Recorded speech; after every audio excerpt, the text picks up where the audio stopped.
En sommaire ce soir, voilà un an que les forces armées maliennes font face aux réalités du terrain après avoir repris la ville de Kidal au maître des rebelles de la SEMA. Quels sont les changements opérés jusque-là? Les détails dans un instant. Lancée officiellement ce samedi, l'association Perspective Sahélienne compte s'investir pour éveiller la jeunesse et la mobiliser autour des valeurs de paix, de cohésion sociale et de développement. Pour la 14e fois, la Biennale africaine de la photographie ouvre ses portes. Cet événement majeur est un moment de découverte des créations uniques. Madame, Monsieur, bonsoir. Le 14 novembre 2023, les forces armées maliennes reprenaient la ville de Kidal, mettant ainsi fin à plus d'une décennie de contrôle par les rebelles de la coordination des mouvements de l'Azawad-Sema.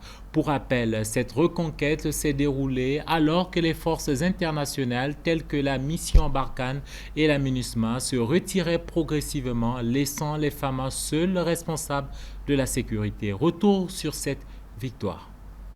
Nommé dans la foule le gouverneur de la région, le général El Hadj Gamou a pris les mesures pour renforcer la présence de l'État et rétablir l'administration. Cependant, la région fait face à de sérieux défis. En matière d'éducation, 39 des 73 écoles sont encore fermées, privant près de 6 000 enfants de leur droit à l'école. Le manque d'enseignants qualifiés persiste malgré les efforts des autorités pour attirer du personnel éducatif. Dans le domaine de la santé, plusieurs centres ont repris l'activité, mais le manque de personnel limite l'accès aux soins. Une épidémie de paludisme en septembre 2024, suite aux pluies diluviennes que le pays a connues, a relevé les faiblesses des infrastructures de santé avec 536 cas et 40 décès. De plus, cette année, selon les humanitaires, environ 2,3% des enfants de la région souffrent de malnutrition aiguë. Les services de base comme l'eau et l'électricité demeurent précaires avec des coupures fréquentes. Le chômage reste élevé, surtout chez les jeunes, alimentant la frustration sociale dans cette région, dont certaines localités sont difficilement accessibles à cause de l'insécurité. En matière de sécurité, justement, la situation est fragile. En juillet 2024, des affrontements entre l'armée malienne et des éléments de la rébellion à Tizaouatène, localité proche de la frontière algérienne, ont entraîné le déplacement de 5 000 à 6 000 personnes, principalement de femmes et des enfants, vers l'Algérie. Par ailleurs, le banditisme persiste sur les axes routiers Riangao et Kidal, complique les déplacements, rendant le commerce local difficile et dangereux. Un an après la République de Kidal, l'État, sous l'impulsion du gouverneur Gamou, continue de poser les bases d'un retour de l'autorité. Le reportage était signé Paul Yapi Nguessan. Un mot d'humanitaire. En commune 4 du district de Bamako, plus de 115 tonnes de maïs ont été offertes aux populations affectées par les différentes crises que secoue le pays. Ce 16 novembre, c'est plus de 1000 familles qui ont bénéficié de l'aide des pouvoirs publics à travers le commissariat à la sécurité alimentaire CSA. Reportage de Smaïla Fane. Secoué par une crise multidimensionnelle, le Mali a enregistré cette année encore d'énormes personnes en situation difficile. Dans le cadre de son plan national de réponse à la crise alimentaire, l'élan de solidarité du commissariat à la sécurité alimentaire, à travers la mairie de la commune 4 du district de Bamako, a procédé à une dotation alimentaire aux populations affectées. Ce samedi 16 novembre, environ 1000 familles en situation difficile ont bénéficié de ces vivres. C'est l'étape de la commune 4. On nous a au moins mis à notre disposition 116 tonnes de maïs et pour quelques 1000 et quelques ménages. Et l'objectif visé, c'était de chercher les personnes effectivement concernées et qui doivent bénéficier. Et nous avons pris un peu de retard. Bon, sinon les gens pensent que nous avons pris du retard. Mais la vérité est qu'il s'agissait d'identifier correctement et conformément aux vœux des plus hautes autorités et qu'on ne concentre pas dans la main d'un certain nombre de personnes. Maintenant, c'est pour vraiment identifier les personnes et mieux indiquées pour bénéficier de ces vivres-là. Ce sont des sacs de chaque ménage devrait avoir au moins 100 kilos de maïs et nous sommes là par rapport à ça. Pour les bénéficiaires de ces secours, notamment les personnes nécessiteuses, le geste arrive au bon moment. Nous glissera en main, kana foka demain di en ma bi, sauf à l'inflébolola. Alhamdulillah, demain jara en ye. Hal ne signon do be dosrala, parce que balo mana dima, e mana to bi choko lebe do di doma. Au total, 22 870 tonnes de céréales composées de riz, de maïs et de sorgho ont été distribuées à travers l'ensemble du pays entre avril et novembre 2024. Sans transition, l'association Perspective sahélienne s'engage à défendre les intérêts de la jeunesse en travaillant notamment à son éveil de conscience sur des questions cruciales telles que la culture de la paix et la cohésion sociale. La PS a lancé officiellement ses activités ce samedi. C'était en présence de notre reporter Paul Yapinguessa. Pour le président de l'association, rien n'est perdu, comme tout peut être perdu, raison pour laquelle il invite la jeunesse à redoubler d'efforts pour faire face aux défis qui s'imposent à elle. Chère jeunesse malienne, ce projet est aussi le vôtre. Rappelons-nous que la véritable richesse de notre nation réside dans notre capacité à unir nos forces et à collaborer avec d'autres peuples pour un avenir harmonieux. Soyons une jeunesse responsable, créative, une jeunesse d'action et non de discours, une jeunesse consciente, en un mot, une jeunesse championne. L'objectif majeur de l'association est l'éveil de conscience de la jeunesse malienne, aussi bien à l'intérieur du Mali qu'à l'étranger. Les objectifs que nous nous sommes fixés par rapport à Perspective sahélienne, c'est tout d'abord d'amener un éveil de conscience au niveau de la jeunesse malienne, d'apporter notre contribution à la construction du Mali à travers des actions humanitaires et parallèlement offrir des opportunités de réelle formation, parce que c'est ce qui manque pour la plupart de la jeunesse malienne, offrir des opportunités de réelle formation à toute la jeunesse malienne, où qu'il soit. L'insécurité grandissante dans le Sahel devra permettre à la jeunesse de jouer un rôle crucial dans le développement de la nation. Le Sahel est un véritable carrefour de culture et de richesse culturelle qui fait face à des défis multiples, notamment le changement climatique, les conflits, le djihadisme aujourd'hui. Si la perspective sahélienne s'engage à promouvoir des solutions innovantes et inclusives en réunissant les voix de la société civile, des communautés locales, des autorités et des partenaires internationaux, nous croyons fermement que chaque acteur, surtout chaque jeune, jouera un rôle important dans ce processus.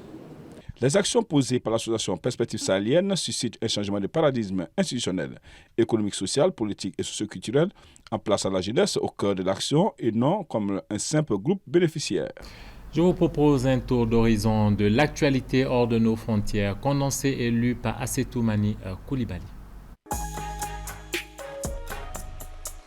En Côte d'Ivoire, la table ronde programmée, dénommée Business for Gender Equality, B4 Gender, et qui s'inscrit dans la politique RSE du gouvernement, vise à mobiliser les entreprises pour une éducation inclusive en Côte d'Ivoire.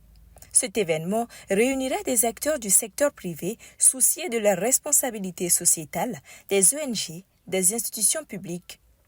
Le projet vise à garantir un accès équitable à l'éducation pour tous les élèves, en particulier pour les jeunes filles qui rencontrent des défis spécifiques sur leur parcours scolaire.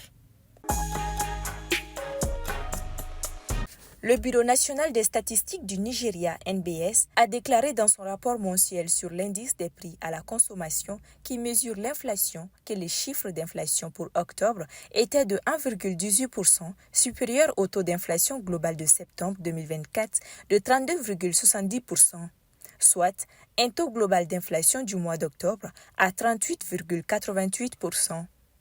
Selon le rapport, cela montre que le taux d'inflation global sur une base annuelle a augmenté en octobre 2024 par rapport au même mois de l'année précédente, en octobre 2023.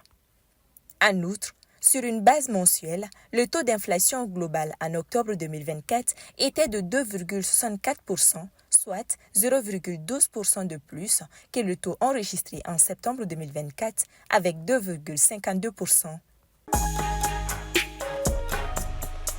À l'occasion de la fête nationale de l'indépendance palestinienne, le roi Mohamed VI a adressé un message empreint de chaleur et de fraternité au président Mahmoud Abbas.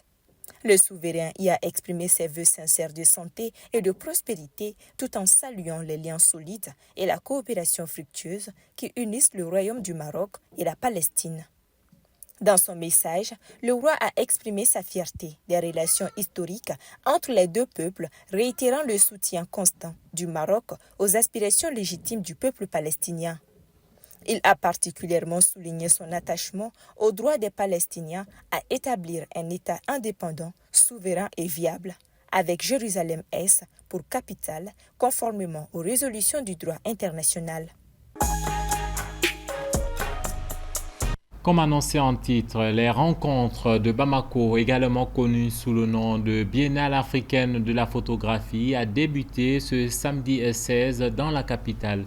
Organisé depuis 1994, cet événement, dont c'est la 14e édition, se positionne comme une référence en matière de découverte et de révélation dans le monde de la photographie. Regardez. Dédié à la photographie africaine, les rencontres de Bamako tiennent leur 14e édition cette année. Placée sous le thème « Comment la parole en Bamanankan », cette biennale dont la genèse remonte au début des années 90 se veut un rendez-vous majeur pour la promotion des artistes africains. Comme la 13e édition, l'organisation de cette 14e a connu quelques péripéties, des moments de doute, d'interrogation, d'inquiétude. Mais elle est bel et bien là. Certains avaient espéré, sinon pronostiqué, qu'elle ne se tienne pas. C'était sans compter sur la détermination des plus hautes autorités de notre pays. La Biennale africaine de la photographie, c'est aussi 30 ans. 30 années au cours desquelles elle s'est imposée dans l'agenda culturel du continent comme un des rendez-vous les plus importants. À l'instar du FESPACO, de la Biennale de Dakar, le Dakar ou encore le Massa d'Abidjan. 30 ans de découverte et de révélation, ces rencontres de Bamako ont permis de révéler de grands photographes africains comme les Maliens Sédou Keita et Malik Sidibé. L'histoire repose réellement sur d'abord la compétence et la valeur intrinsèque de l'image photographique dans les activités partout au monde, même dans la sécurité. Donc en développant cet événement, le Mali a autant bénéficié que les autres pays africains, puisque aujourd'hui il se dégage beaucoup de talents, surtout jeunes, qui sont aujourd'hui, qui prennent d'assaut les journaux, les différentes maisons de presse.